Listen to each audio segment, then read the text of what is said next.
Rick, would you bring Mr. Anderson up?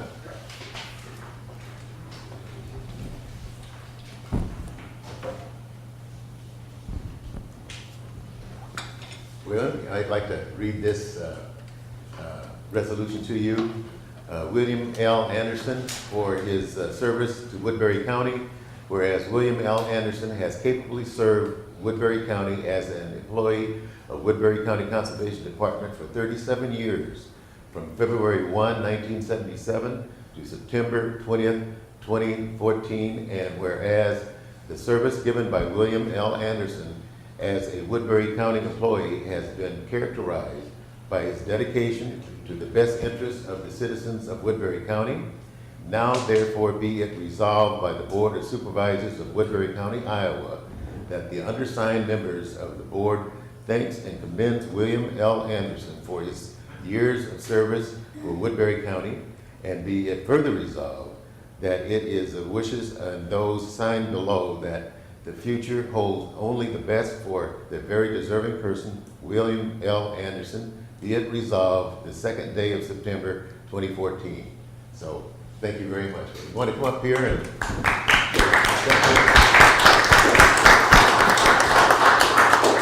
Can we get a picture, Rick?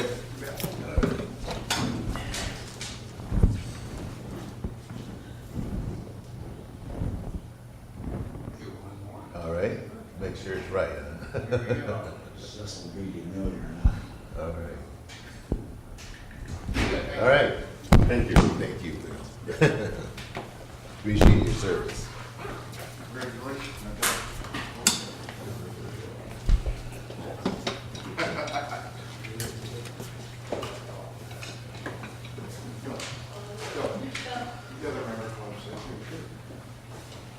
You deserve congratulations from this side too. Congratulations. Thank you. Thank you. Thanks.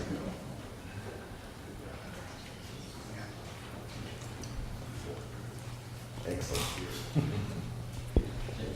All right. Do you have a replacement, Rick, or 37 years is a big deal of replacement, man? We got several of them coming up that way, so. I know we do. Trying to get plans into work, but yeah, we've got a young man that we, kind of taking over his position, and then, we have to fill that position later this year. Wonderful. Okay.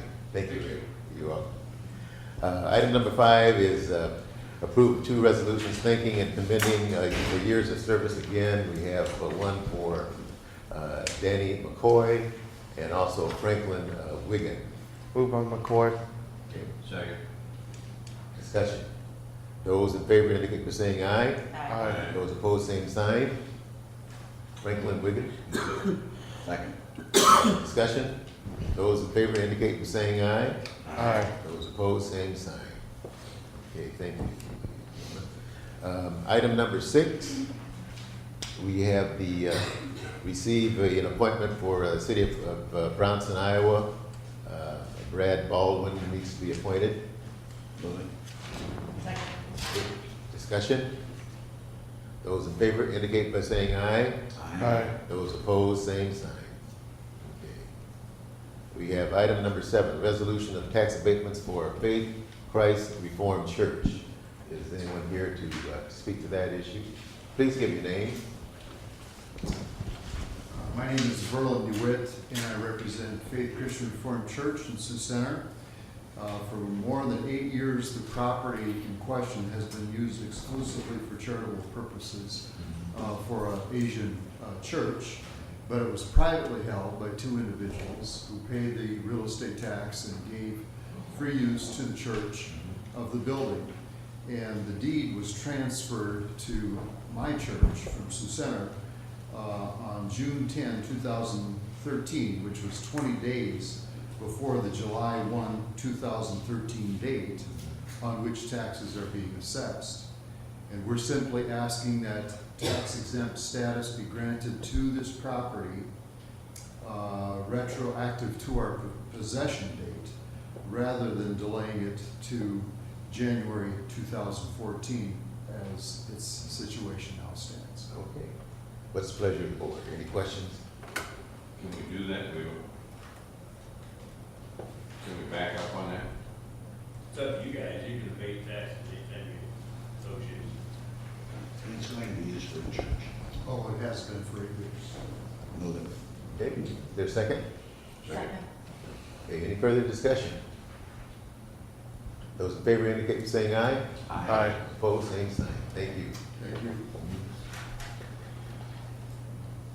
Okay, Board Administration, Dennis Butler, we have investments in Woodbury County loan, release mortgages, discussion please.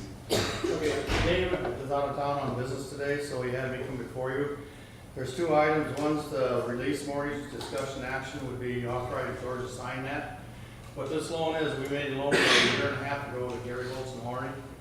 In the process, there has been a change in what he wants to use the property for, so he's agreed to repay the loan in full. And he had made payments, I think 12 payments, so we have got 2% interest on our money for 12 months. So the county's getting full restitution on the loan, and also we did gain some money, about $1,000 on interest.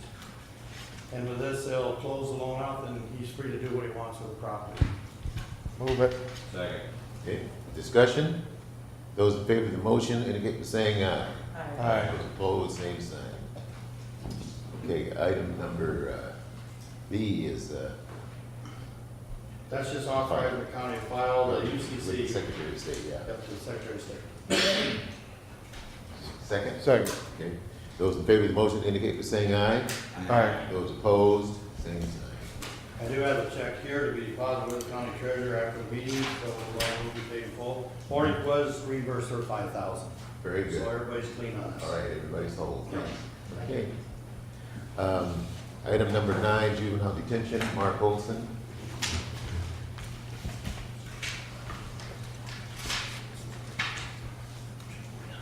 Morning. Morning, Mark. I'm in front of you today regarding the potential cost increase from $100 a day to $150 a day for out-of-state or out-of-county youth. I kind of gave you a bullet point breakdown. The proposed increase would give the county another $100,000 a day. I'm sorry, $100,000 a year. I did a 3-year breakdown on what we've done in the past for, I used just the 2 major counties or states, and that would have been BIA and or Dakota County. If we would go with the $150, we would see an increase of $103,300. That would be from $206,600, and then we would go up to $309,900. The $150 a day keeps us cost comparative with the other detention center, who also charges $150 a day. That will allow us to keep our business by going to that route. You don't think we will lose any business by, or? We haven't been told we would. Okay. Important fact is that there are costs that Woodbury County doesn't have to pay for our out-of-state kids. The main cost is any medical. That would be your prescriptions, any medical needs, hospitalizations, physicals. That's all picked up by the state where they're from. Where if they're Woodbury County, that's built into their cost. So Woodbury County would be responsible for those costs when the out-of-state kids aren't. I already have a set budget for the daily running of the detention center. So basically, that's already been approved. We've been averaging about 14 kids a day. That leaves 6 open beds for additional revenue if you want to go that way. So, Yes. is it the same situation as the jail when they come in? as For bed medical? capacity, yes, sir. No, I mean, medical. Yeah. Their insurance no longer covers them, Yes, but because they're out of state, they're responsible for all costs. but we're responsible for those. For Woodbury County, they lose their Title 19 as they enter the detention center. Do we ever get anybody from another county in Iowa? Rarely, we do some, like Monona County. And then they would be responsible. Yes, yes. Yeah, anything that's not under Woodbury County hold, they're responsible for all that, those type of costs. And we haven't had any issue, have we, in No. with reimbursement or No, collection for those, if there's a problem, I call that state, and I say, you know, we're getting low on meds, or they need to be checked, and I need to have you come over. They come get them, and then they do all the transportation. So whether it's a hospital transport, whether it's a court transport, that's all handled by that state. Okay. Any other questions I had a conversation with Terry Kearns, and he Yeah. said he received a letter in July Yes. that his rate would go to 150. How? At that how'd point, happen? what at that point was, I was hoping to get responses back to bring in front of you. I just got the response back from the BIA, and they've approved $50,000, and that's their annual increase on a regular basis, that will be used for additional detentions. That was the ones I was waiting back on, so I was hoping to come back in front of you before then, but I didn't want to bring anything to you until I had everyone on site here. Okay, any other concerns? I would move it. Okay, is there a second? Second. All right, any further discussion? Those in favor of the motion indicate by saying aye. Aye. Those opposed, same sign. Thank you. Thank you very much. Yes, for additional income. Item 10, planning and zoning. We have Mr. Puello out here. I don't see it. So let's move on to item 11. We'll wait, you must be in his office with another concern. Mark, would you step up and we'll move on to our next item. Just walked in. Oh, did he? You're up. Maybe ahead of schedule. Morning. Very efficient, Board of Supervisors. I'm here before you on the final plat for the Fouth Edition. Lauren Fouth has the desire to expand his trucking business under our home occupation rules and needed an additional drive off the west side of Franklin Avenue. To get that, he was required to split his existing lot and it required a minor subdivision, so that's why we're here today. I'm asking you to approve the final platting according to the supervisor, according to the zoning commission's recommendation, subject only to the filing of a paving agreement for Franklin Avenue. Be happy to answer any questions. Any questions, concerns? Move it. Second. Discussion. Those in favor of the motion indicate by saying aye. Aye. Those opposed, same sign. I will leave the Mylar on the supervisor. Okay, you want these back, John? I'll take those, yes. Who's maps? Thank you. Okay, thank you. Mark, near.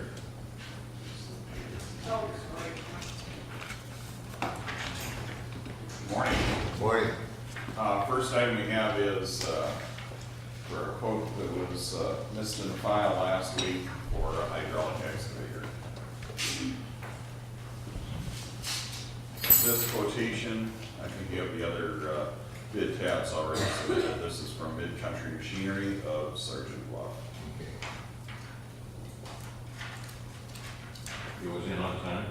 It was in on time. It was actually in on Friday. And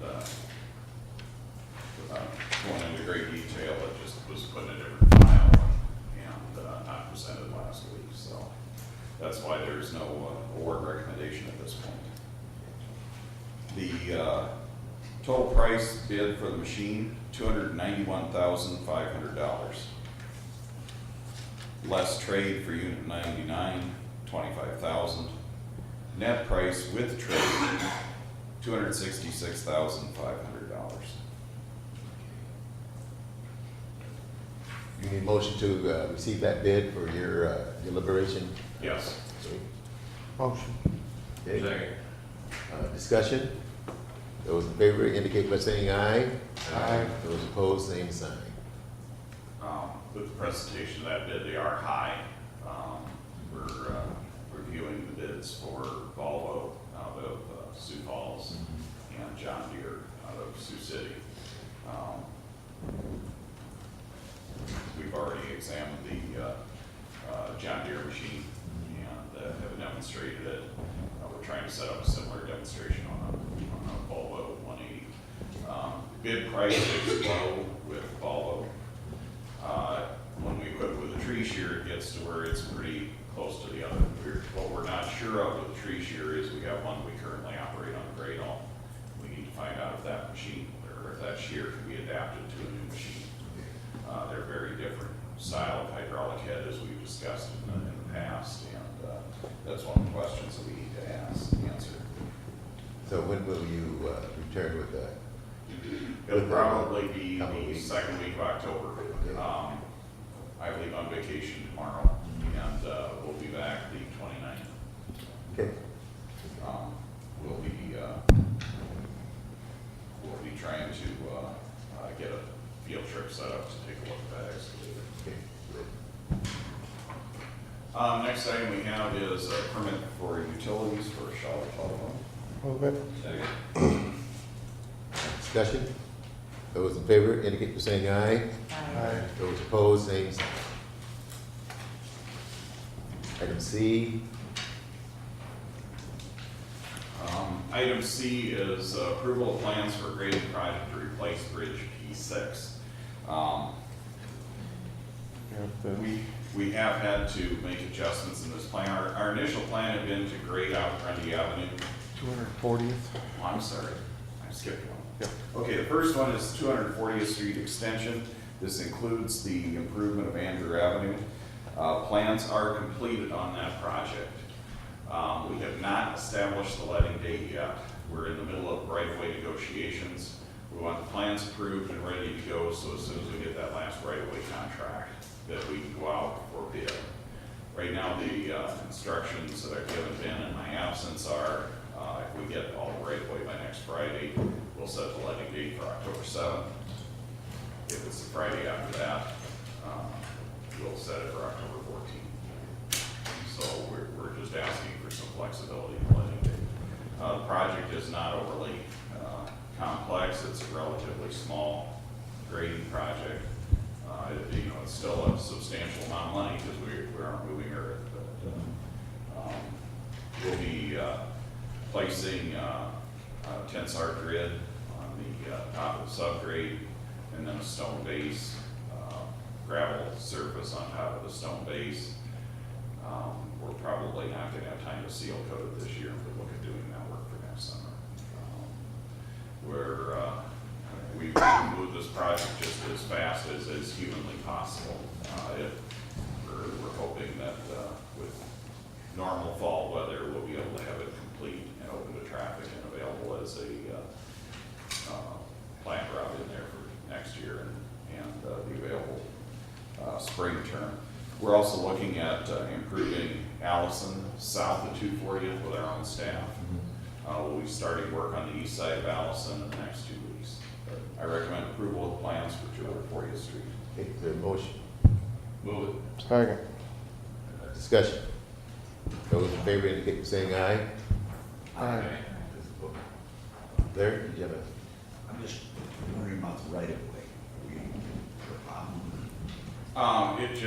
We just have the final plans. We did have an issue come up in the course of right-of-way negotiations with the landowner on the west side of the current Andrew alignment. Just had to move the. We shifted the alignment to the east, where we had a very willing landowner to sell the property necessary to improve the road. Normally, we don't shift that way, but in this case, for time being of the essence of this project, it was more expedient to do so than to, if we had had to go to eminent domain proceedings, we would have 90 days for the letting. Okay. Next item is the consideration of approval for a grading plan project. This is for Bridge P6. The bridge is in very poor condition. We've been on a waiver from the Federal Highway to keep it open for the last 6 months. We had initially planned to send the folks out to the north. As we developed the project there, that route has been found to be infeasible. We were looking at well over upwards of $600,000, which is getting closer to the cost of the bridge. Since the bridge is in condition where it should be closed before winter, we're looking at taking them out to the south and west at this point in time. And then we will study if we can find an economical bridge replacement over the course of the winter. We've been very busy in my office. As you know, it's taken time to get this project. We're doing the best we can to get them a suitable road that's all-weather surface that we can get them out on before winter. And it's not the optimal outcome that we would have liked to have had, but the grades, the amount of fills, and the potential for that road filling in the snow couldn't get under a 10% grade on some of those hills out there. And there was just not a good way to get that road approved to the north without spending more money than the bridge would cost. Move it. Second. Discussion. Those in favor indicate by saying aye. Aye. Those opposed, same sign. There are times where the best laid plans and hopes don't work out, and this was one of them. Yeah, I can understand But we do need to take measures to get those folks out as quickly as we can. And the final item I have is approval of the completion certificate for pavement markings for 2014 by local traffic services. That work is done. Move it. Second. that. Those in favor indicate by saying aye. Aye. Those opposed, same sign. Do you have anything else, Mark? I did have one more item, and we had a quotation submitted to us today from an individual who would like to acquire our Gradall when it's traded. This is a local contractor who wishes to purchase it.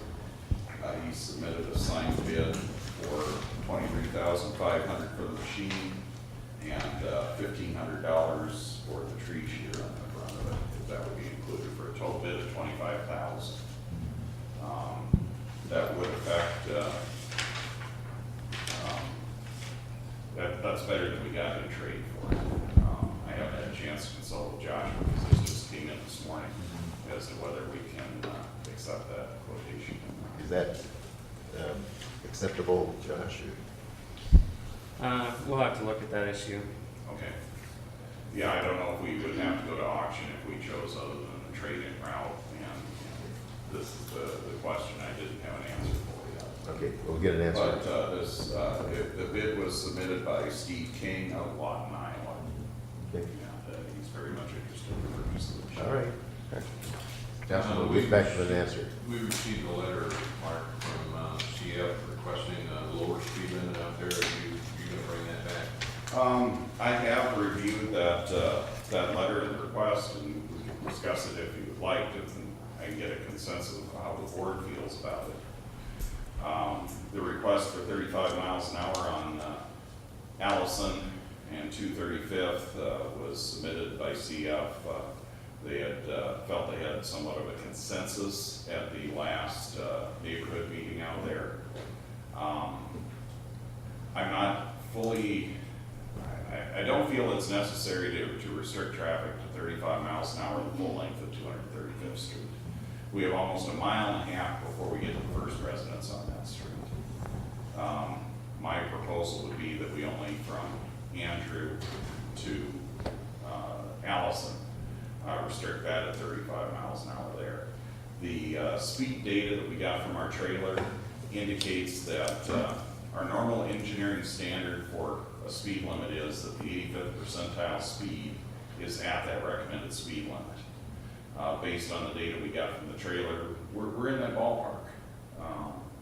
The 35 mile an hour under the traffic conditions out there would be a reasonable speed limit. It would require only a resolution to do that. Now, as far as the do not pass request, that one does give me a little bit more concern because we are coming into fall, farm vehicles are out there. At that lower speed limit, do we want to restrict people for a 3.5 mile trip behind a slow moving tractor?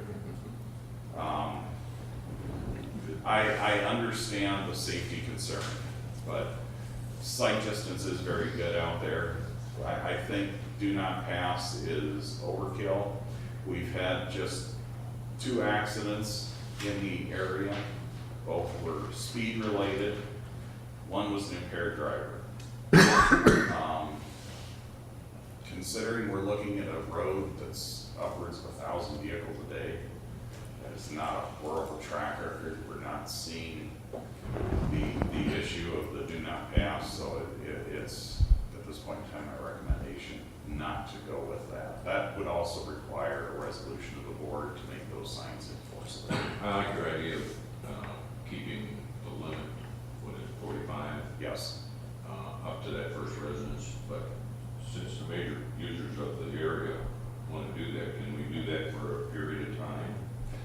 we would have the option at the end of this project to reverse those and restore them to normal speed limits. And, you know, some of the outliers occurred on the weekend when we had a little faster traffic. Folks getting back to the Wheatland access and that campground back there is what I'm guessing might have been some of the higher speed travel that's been observed out there. Those fish aren't out there that much, so they got to move We fast. gotta get there, and the Missouri River goes fast too, so, we could have a resolution in place for next week though for that, if it's the board's desire to pursue this.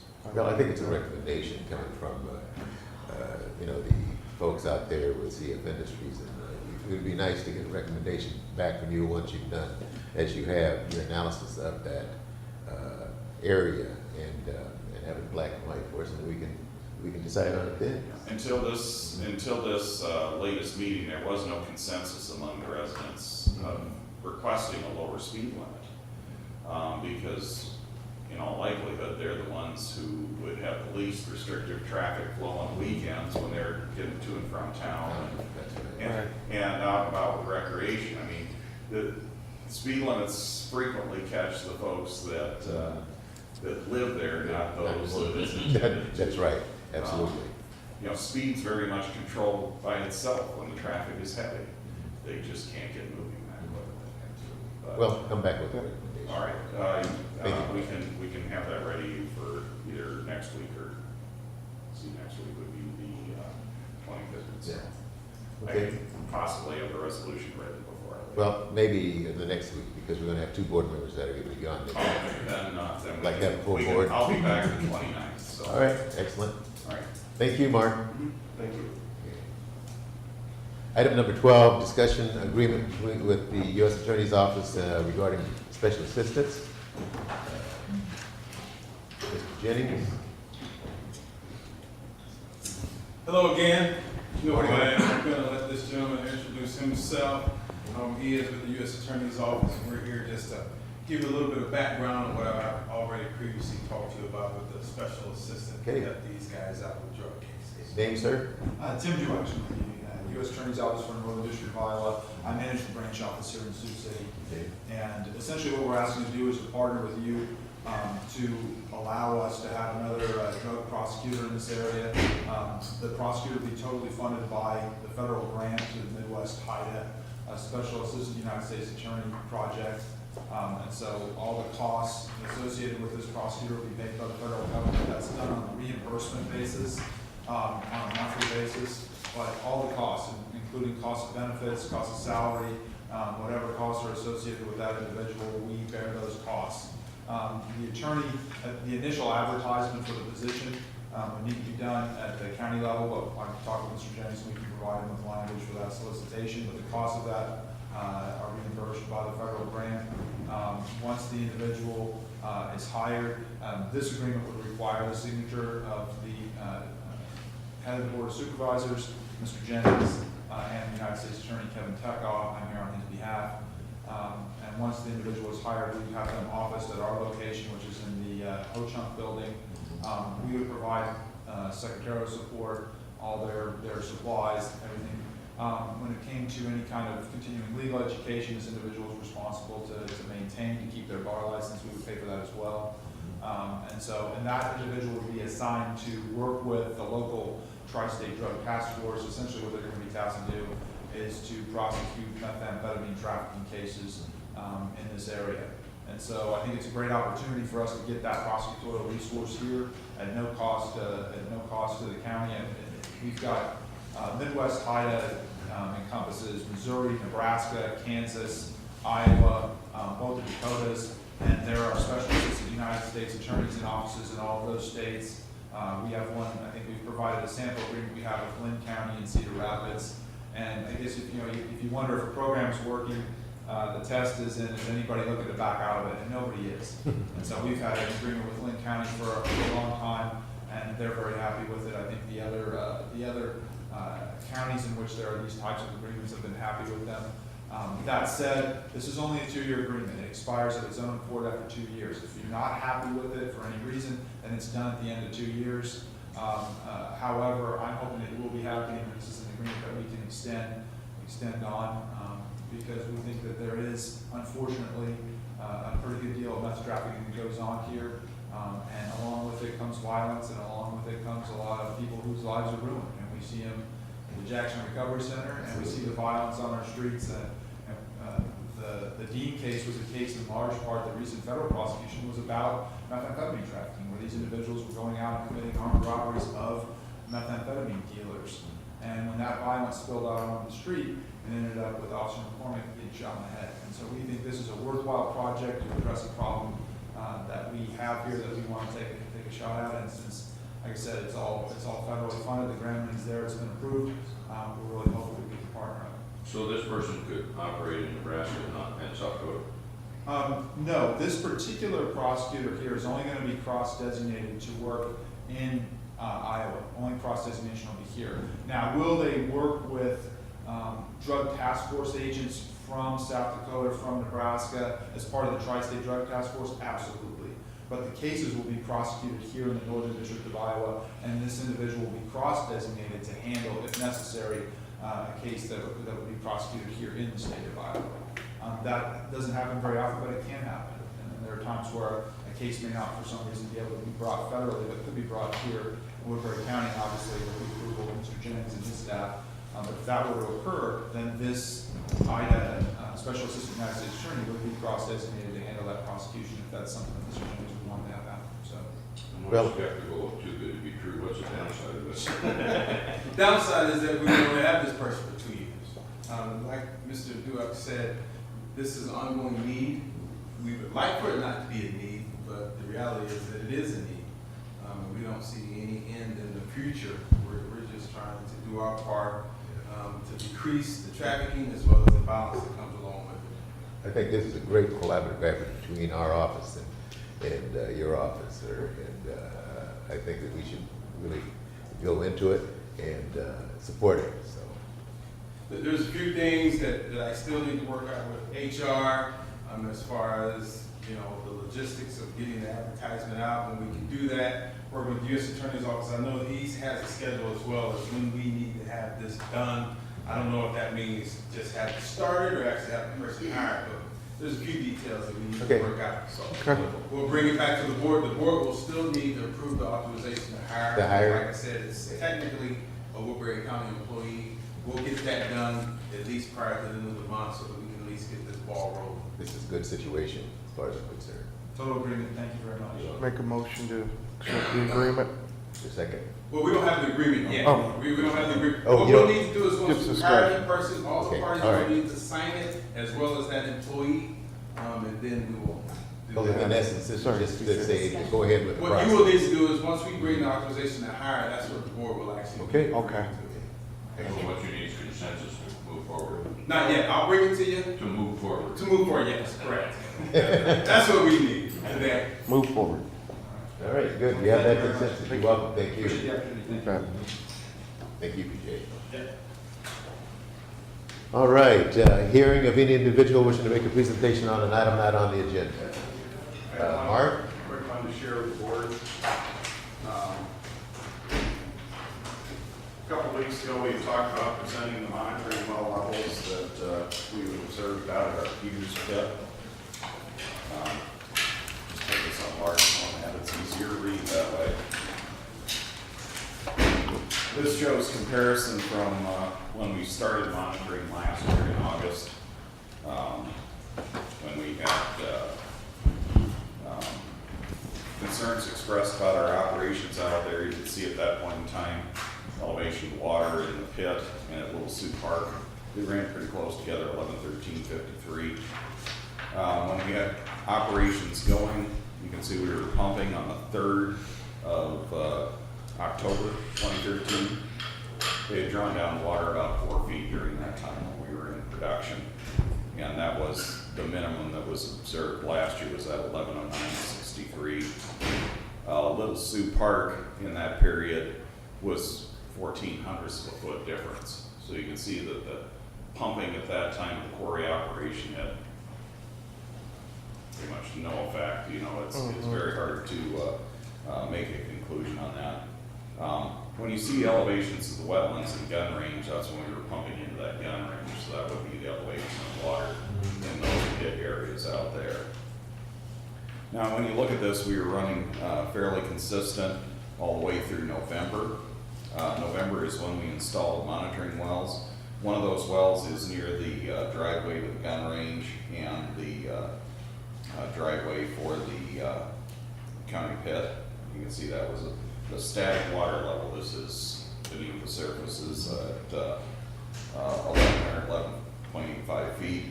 There's also one over closer to Little Sioux Park, right in the corner of that curve. And that one is at 11.1268. You can see those elevations stayed pretty consistent through May.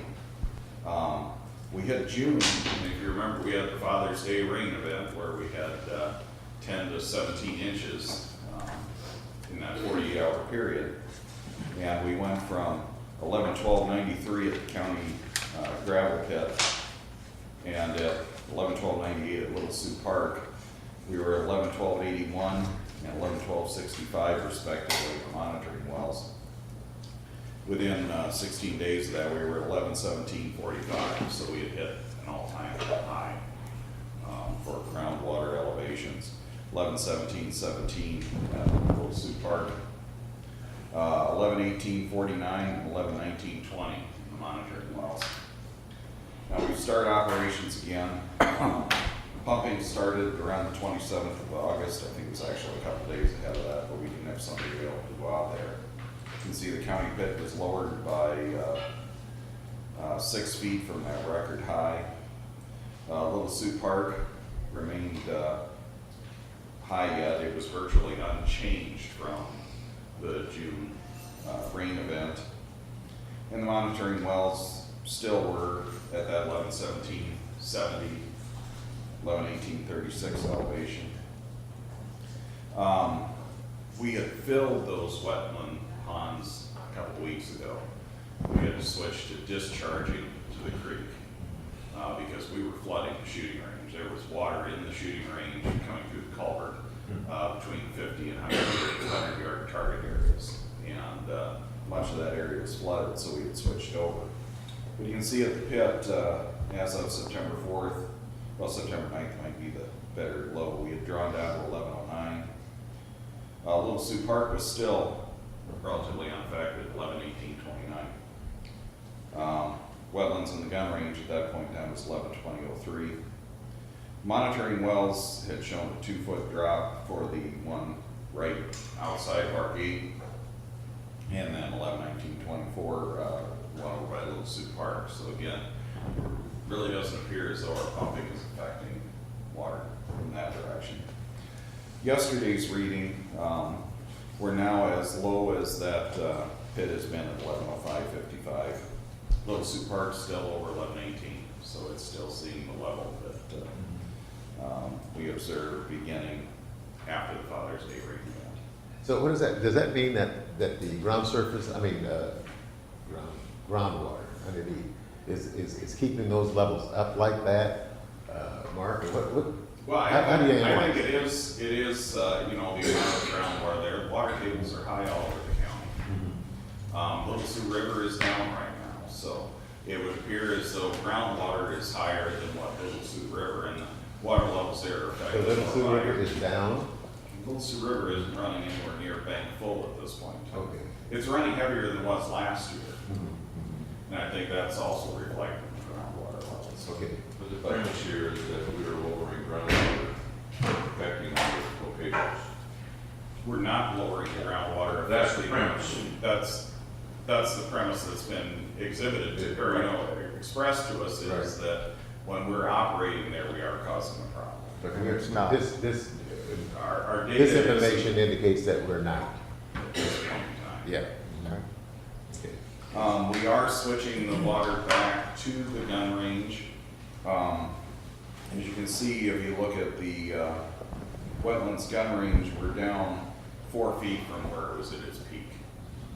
And we do know that when that is high, it has a positive effect on our neighbor out there. So, but you can see this year, all year, water levels have been higher, groundwater levels, static well levels, and everything else is higher this year than it has been in previous years. Do you think the reason it went down 4 feet is because he's operating now? He may be drawing the water over there too? That's what our suspicion is. Okay. Is this information being provided to him? Yes. Okay. Although the data that he received would have been as of, I think we mailed that, we had a request for information from Mr. Nelson the first week of September. I think Ben mailed it last Wednesday. So This is he good would have had turn. everything up to 9/11, I guess. And have you brought him in to explain this to him? We have not. That might be something, just to be a good neighbor. You might want to- We can look at doing that, see if he'll come in. You'll visit have us. us. Okay. He'll have to wait until I get back. Yes, go enjoy your vacation. I think you ought to flood the gun range and put some ducks in it. Well, we are trying to flood the gun range again. I mean, the wetland areas there really do look nice. If I were a wood duck, it's where I'd want to go. Right. So, Thank you. yeah. Board members, any issues? Now, Entertain a motion. Yes. I just would like to make a comment. Over the weekend, I know all of you guys received the email regarding the officer over at the Woodbury County Jail. And he's a friend of mine. And I'm just happy and wish him nothing but the best luck and for him to recover. Absolutely. Yeah, we got that email. It was a very unfortunate incident, and you know that those ladies and gentlemen are out there putting their lives on the line all the time, and you just never know what you're going to run into. Right, you can't even go out any in of those public. circumstances. That's right. So hope he does well. I entertain a motion to go into executive session, or if we want to take a little break and then come back in 5 minutes, 10 minutes. You'd like to see if there's anybody who wants to be. I did that already. Yeah, I did that. I move we go into closed session. Okay. Second? Can I have a volunteer time, George? Yes, All right. Sit back. Aye. I'll be right back.